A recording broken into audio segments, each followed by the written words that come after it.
David Ignatius, if you watched that event yesterday from start to finish, it almost had the feel of a rehearsal dinner where the groom was running the night, where he'd say, Coast Guard, get up and say a few words.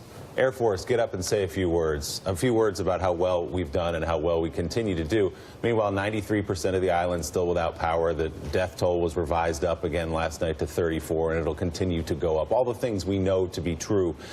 And actually, if you look at the tape, it only ended when General Kelly leaned in and whispered in the president's ear that maybe it was time to wrap things up and move along.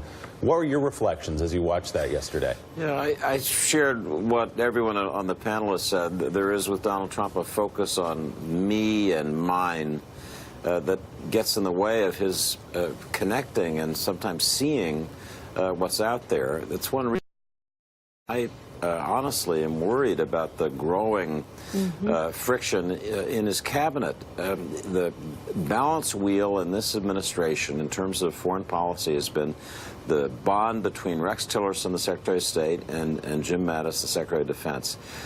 Both of those key people are now, it seems, out of step with the president. The excellent reporting we've been talking about that NBC did has more Tillerson calling Trump a moron, where they're going to hear more about that. And yesterday on the Hill, there's Mattis saying that he does not believe that it's wise for the United States to withdraw from the Iran nuclear deal. So those are two key people.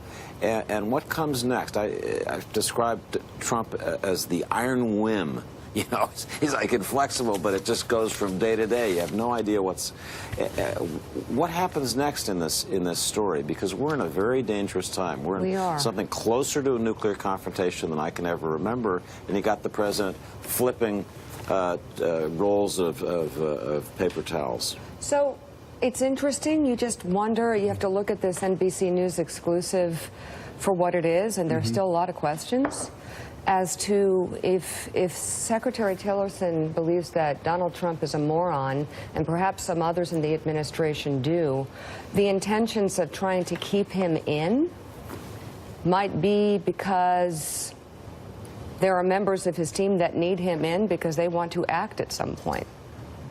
Does this make sense? I don't know. I don't know. I just think it's possible. If you're General Kelly, you've served your country.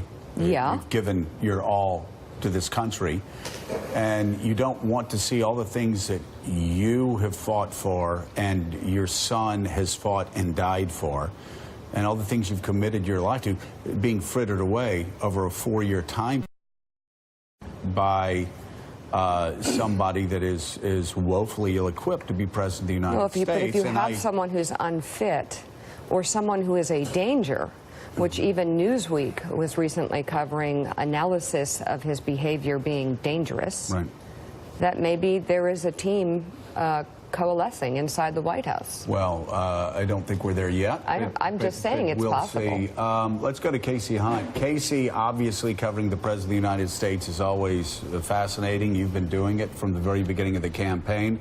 And every day we somehow manage to be surprised by some other not political norm, but societal norm that this man breaks. Yesterday, chunking paper towels at people like he's at halftime of a basketball game.